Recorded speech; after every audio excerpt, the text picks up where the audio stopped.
Lucas spent more time on his phone than in real life. Every morning started the same way. Before opening the curtains. Before drinking water.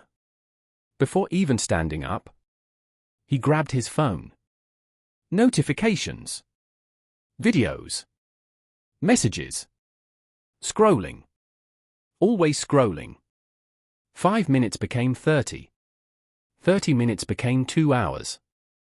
And every day, Lucas felt the same thing afterward. Empty. Tired. Unmotivated. But the strange part was this. He continued doing it every single day. At school, he could not focus. At work, he felt distracted. At night, his mind felt noisy and exhausted. Still, he continued scrolling. One evening, Lucas looked at his screen time. 9 hours. 9 hours in one day. His heart sank. He stared at the number silently. 9 hours watching other people live. Other people travel. Other people succeed. Other people smile. Meanwhile, his own life stayed frozen. That night, Lucas could not sleep. He kept thinking, what am I doing with my life? Because deep inside, Lucas knew the truth. Social media was not entertaining him anymore. It was controlling him. Every time he felt bored, he opened his phone. Every time he felt stressed, he opened his phone. Every time life became difficult, he escaped into endless scrolling. And slowly, his dreams disappeared behind distractions. The next morning, Lucas sat alone in silence. No music. No videos. No notifications. Just silence. And honestly, it felt uncomfortable. For years, his brain had been overloaded constantly. Now, for the first time, he was alone with his thoughts. And that scared him. Because silence revealed the truth.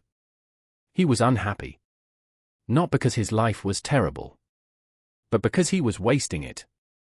That morning, Lucas made a dangerous decision.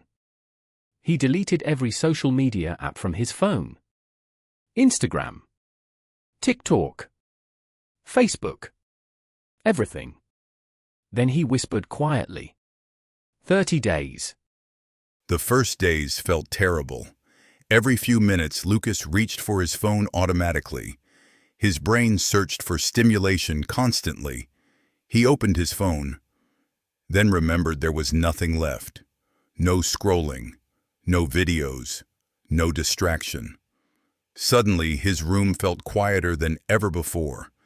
And in that silence, Lucas noticed how addicted he had become. The second day felt even worse. His mind became restless.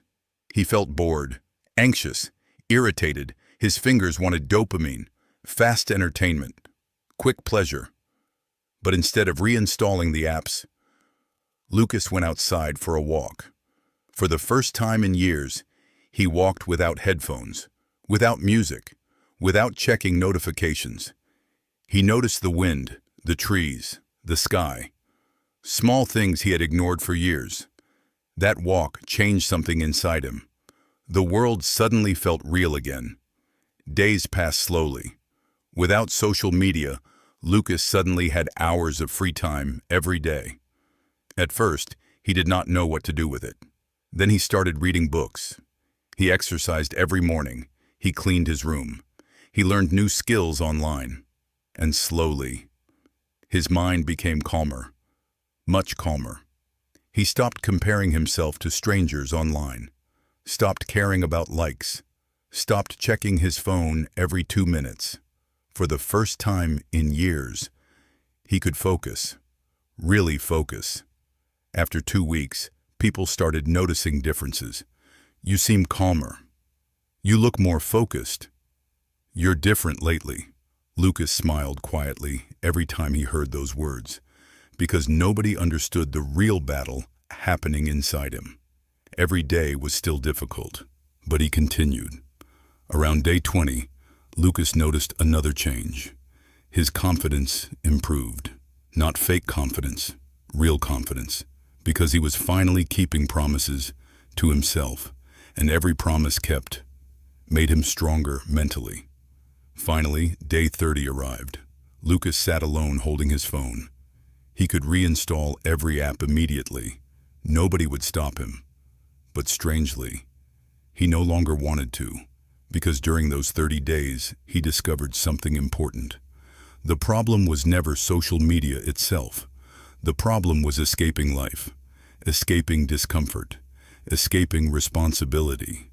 And now, he no longer wanted to escape. He wanted to live intentionally. That night, Lucas opened his notebook and wrote, "The best thing I found after deleting social media was myself."